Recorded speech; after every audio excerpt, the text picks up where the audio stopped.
any benefit in having these conversations, talking about implicit biases, and recognizing that there's an extreme pushback against racism or sexism and all these different things, and that even though these things, these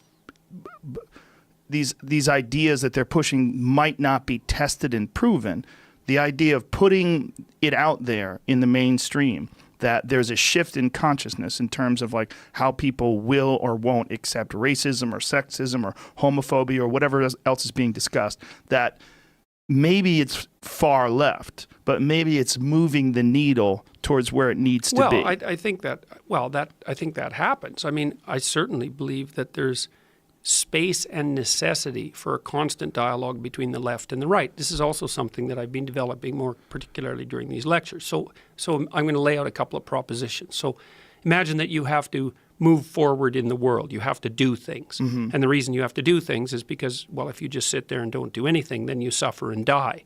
So that isn't an option. You have to move forward. You have to move forward towards valued things. So you have to have a value hierarchy. It has to be a hierarchy because one thing has to be more important than another, or you can't do anything, right?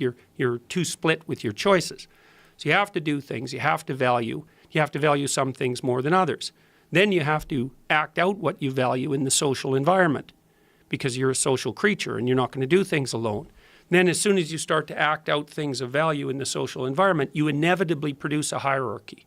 And the reason you do that is because no matter what you're acting out, some people are way better at it than others. And it doesn't matter. It doesn't matter if it's basketball or hockey or plumbing or law. It doesn't matter. As soon as there's something valuable and you're doing it collectively, there's a hierarchy. Okay, so then what happens? Well, the hierarchy can get corrupt and rigid, and then it stops rewarding competence and it starts rewarding criminality and power. And so there's always the danger the hierarchy will become corrupt. The right-wingers say, we really need the hierarchies and we should abide by them. That's sort of the motif of patriotism and positive group identity. And the left-wingers say, yeah, but wait a second. There's a problem here. A, your hierarchy can get corrupt and might. And B, because some people are way better at it than others, you're going to produce a bunch of dispossessed people at the bottom.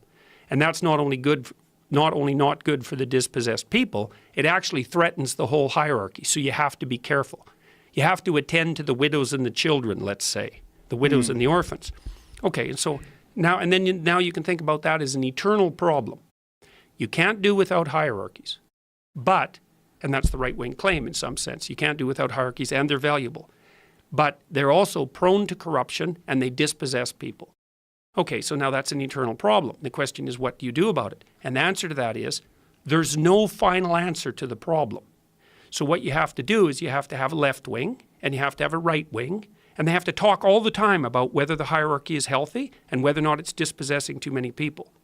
And then the problem with that is that discussion can go too far because the right wingers can say hierarchy uber alles, right? That the state is correct and everything's right. And so that's the right wing totalitarian types.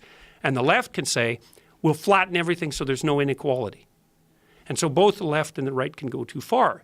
Now, the problem is we know how to define, I think one of the problems is we know how to define when the right goes too far. I think we learned that after World War II. I think if you're making claims of ethnic or racial superiority, you get to be put in a box and put off the shelf, right? You're not in the dialogue anymore.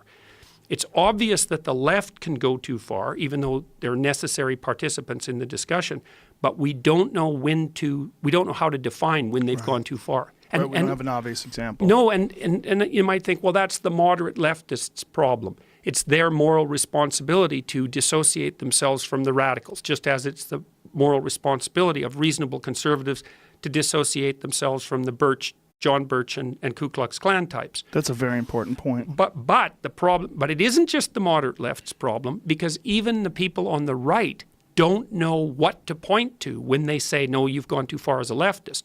Now, I've tried to. It's complicated because I think it might be more than one policy. I think the really deadly leftist presumption is equality of outcome.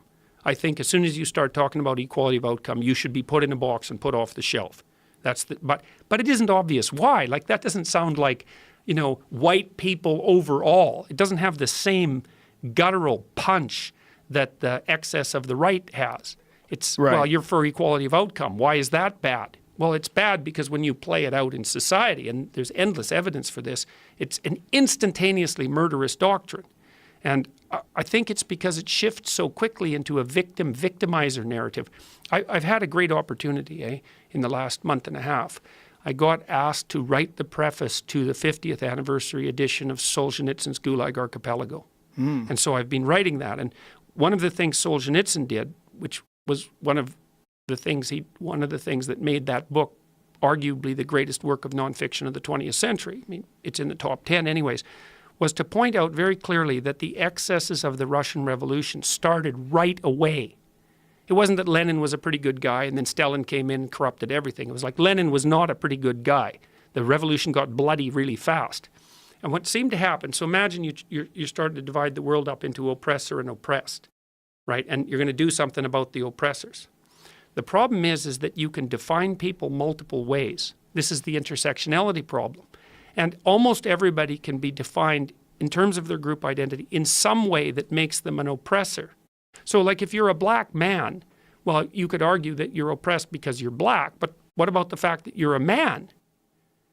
And so does that make you an oppressor or someone who's oppressed? And the answer is, as the revolution progresses, if there's any dimension along which you can be categorized as oppressor, you end up dead. And so that's part of the pathology of the equality of outcome What do you mean doctrine. by that? Like you end up dead? You end up rounded up. You ended up being put into the oppressor camp, right? And But there's only so